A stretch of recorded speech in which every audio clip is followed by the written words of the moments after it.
Au début du mois d'avril 1922, les cadavres de 6 personnes furent retrouvés dans une petite ferme à 70 km au nord de Munich, en Allemagne.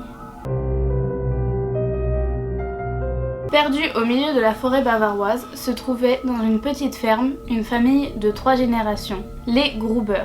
Cette famille était composée d'Andreas, 63 ans, de sa femme Casilia, 72 ans, de leur fille cadette Victoria, une veuve de 35 ans, et de ses 2 enfants, Casilia, 7 ans, et Joseph, 2 ans. Les Gruber habitaient dans un endroit isolé, mais pas coupé du monde. Leur ferme se situe à seulement 1 km de la ville de Kaifek, d'où le nom de leur ferme, Inter-Kaifek, qui signifie derrière Kaifek. Les Gruber étaient connus pour être une famille aisée, pour ne pas dire riche, mais ils étaient également connus pour être avares et pour économiser de l'argent. Ils employaient donc des travailleurs itinérants et des vagabonds sans même les déclarer. Ils étaient clairement dans l'illégalité. Andreas, le père, avait la réputation d'être un homme solitaire, antipathique, violent envers sa femme et ses enfants, malheureusement un homme type de l'époque. De plus, une rumeur insinuait que le petit Joseph était le fruit d'une relation incestueuse entre Victoria et son propre père. Tous deux avaient été jugés en mai 1915 pour cette même raison, après qu'une femme de chambre les ait surpris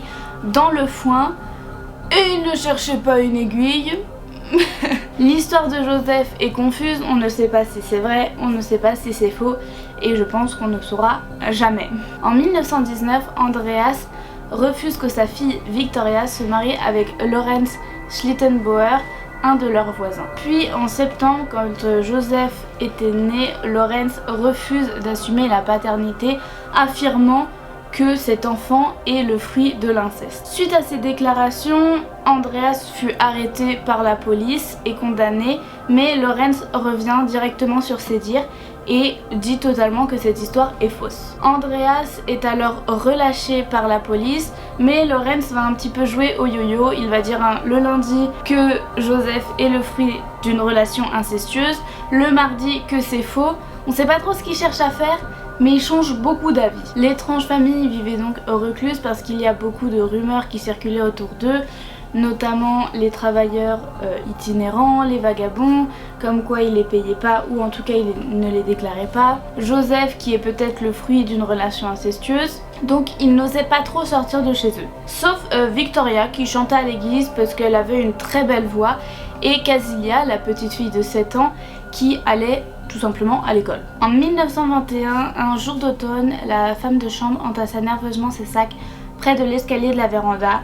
Elle avait les yeux sombres, elle était stressée, elle regardait toujours dehors vers la forêt. Elle dit, le visage livide, je devrais y aller maintenant, il commence à faire sombre. Monsieur et Madame Gruber, voyant qu'elle était vraiment paniquée, il décide de ne pas la retenir et il la laisse partir. Pourquoi la femme de chambre est partie en vitesse et apeurée? Tout simplement parce qu'elle pensait que la maison était hantée. Elle assurait avoir entendu des bruits de pas au grenier, des voix mystérieuses, des sons inexplicables. Elle ne voulait plus jamais y revenir la nuit, même le jour, plus jamais. Elle démissionne clairement. Elle a très peur. Monsieur et Madame Gruber, quant à eux, ne s'en occupent pas trop, ils pensent juste qu'elle est folle et ils laissent passer cette histoire. Quelques mois plus tard, vers le mois de mars 1922, une tempête de neige s'abat sur la ferme et ses alentours. Le matin, Andreas sort pour un petit peu voir les dégâts et découvre des traces de pas d'hommes dans la neige, des traces de pas fraîches qui viennent d'être faites. Et il décide de les suivre un petit peu, mais ces traces de pas partent dans la forêt au loin, un petit peu obscure. Donc Andreas décide d'abandonner et de fouiller par contre toute la ferme, la remise à outils et la maison pour voir s'il n'y a rien eu de volé. Il n'y découvre absolument rien, il n'y a rien. Il repense un petit peu aux histoires de fantômes de son ancienne femme de chambre. Ça reste dans un coin de sa tête. La nuit suivante, Andreas et Casilia sont réveillés par des bruits de pas au grenier. Andreas attrape tout de suite son fusil, monte voir au grenier, mais il n'y a personne. Il fouille toutes les pièces de la maison, il n'y a vraiment personne. Le lendemain matin, Andreas se réveille tôt et décide d'aller encore une fois fouiller toute la ferme, la remise à outils, la maison. Et quand il sort, il découvre un journal posé par terre. Il décide de le prendre et de le regarder. Il ne l'a absolument jamais lu, il ne l'a absolument jamais vu chez lui. Donc on se dit tempête de neige, il y a du vent, ça peut être un journal qui se soit envolé de chez eux ou autre, mais ce n'est pas possible puisque Andreas n'a jamais vu ce journal avant et que la ferme est assez éloignée des autres personnes. Andreas il décide quand même de fouiller une deuxième fois toute sa propriété, mais il n'y trouve absolument rien. Il décide donc d'aller en parler à son voisin d'à côté en lui demandant si lui aussi il entend des bruits un petit peu bizarres, il a des choses qui apparaissent, et son voisin lui dit que non, lui dans sa ferme tout va bien, il n'a jamais entendu parler d'une histoire pareille. Lui, tout est super bien. Andreas commence un petit peu à paniquer et il est temps. Un peu plus tard dans la journée, il découvre que son trousseau de clés posé habituellement sur son bureau n'y est pas. Dans ces cas-là, quand il n'y a plus les clés, on questionne toute la famille, on demande à tout le monde « Vous n'avez pas vu mon trousseau de clés ?» Mais personne n'a vu le trousseau de clés, personne n'a pris le trousseau de clés. Le trousseau de clés a clairement disparu. Andreas refouille encore une fois toute sa propriété pour trouver ce fameux trousseau de clés, mais rien. Il a littéralement disparu. Andreas en a marre, ça fait 3 fois depuis ce matin qu'il fouille sa propriété, il n'y trouve absolument rien. Il décide d'abandonner, de laisser cette histoire et il va dans la remise à outils s'occuper un petit peu, bricoler un petit peu. Arrivé à la remise à outils, il découvre que la serrure a été crochetée. Cette nuit-là, vous vous en doutez, Andreas n'a pas fermé l'œil de la nuit et il repense à tout ce qu'il a vécu dans la journée et surtout, il commence, enfin, j'ai envie de dire, à s'inquiéter. Le 31 mars 1922, Maria Baumgartner, la nouvelle femme de chambre, arrive à la ferme.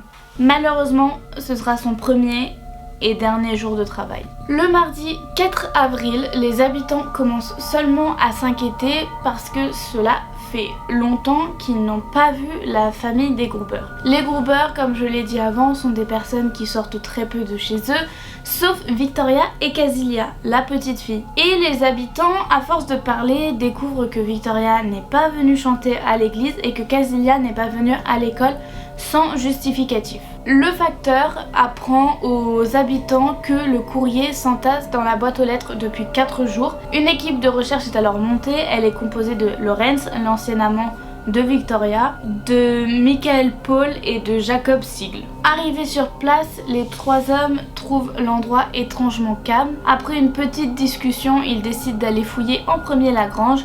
C'est surtout l'endroit le plus proche d'où ils se trouvent. Et à l'entrée de la grange, il y a un chien. Le chien aboie de manière différente. Il aboie plutôt pour prévenir quelque chose que de dire il y a quelqu'un que je ne connais pas.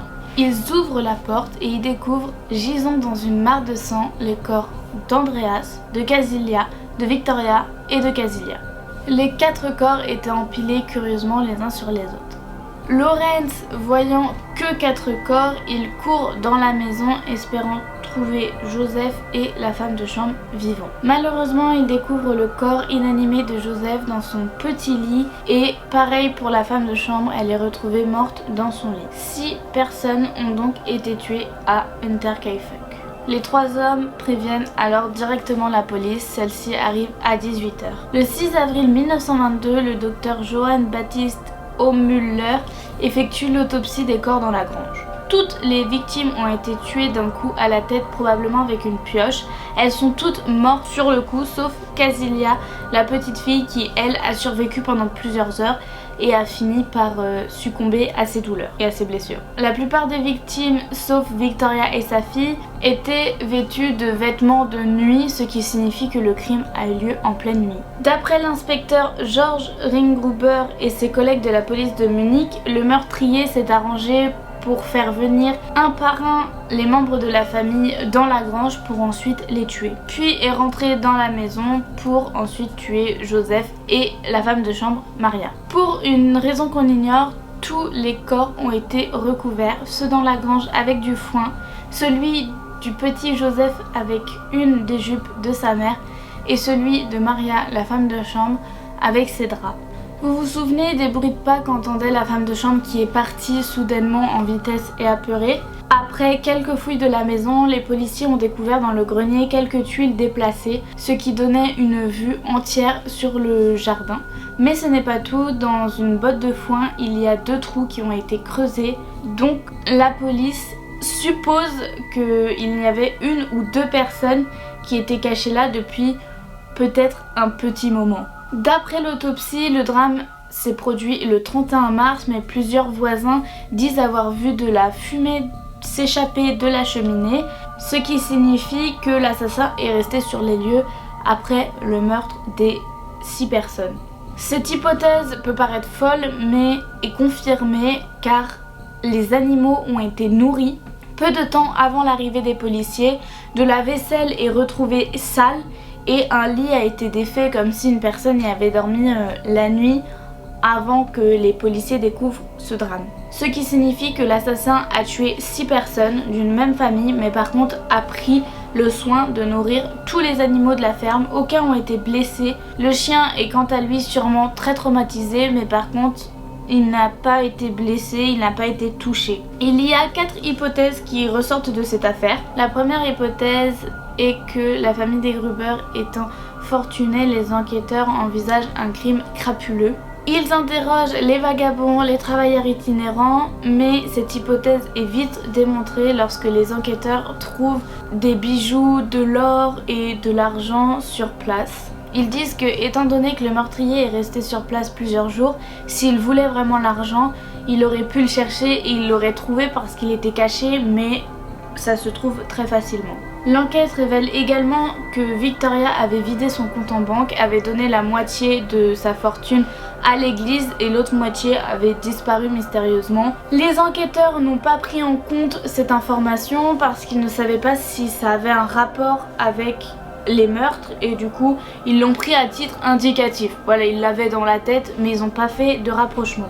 La deuxième hypothèse est que si l'argent n'avait pas motivé le tueur, alors ça ne pouvait être qu'un crime passionnel. Les regards se tournent alors vers Lawrence, l'ancien amant de Victoria. Peut-être avait-il tué son ancienne maîtresse et toute sa famille dans un excès de rage, ou peut-être voulait-il échapper à la pension alimentaire que Victoria prévoyait de lui réclamer. Se voir payer une pension alimentaire pour un enfant dont vous n'êtes pas vraiment sûr d'être le père, peut-être que Lawrence n'a tout simplement pas accepté et a voulu tuer du coup toute sa famille. D'autres détails font dire aux enquêteurs que c'est peut-être Lawrence, le fait qu'il se soit proposé pour aller chercher les Gruber, le fait qu'il se soit directement dirigé vers la grange. Le chien montrait également une haine envers Lawrence. De plus, lors de la découverte des corps, Lawrence a désempilé les corps froidement sans aucune émotion.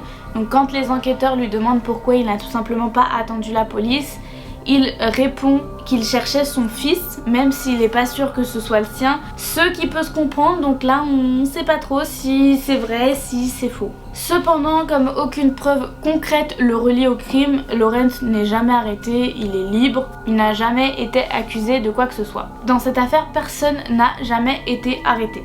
Et un grand nombre de questions restent dans les têtes pendant très longtemps. Pourquoi le meurtrier avait-il passé plusieurs jours à la ferme après avoir assassiné ses victimes?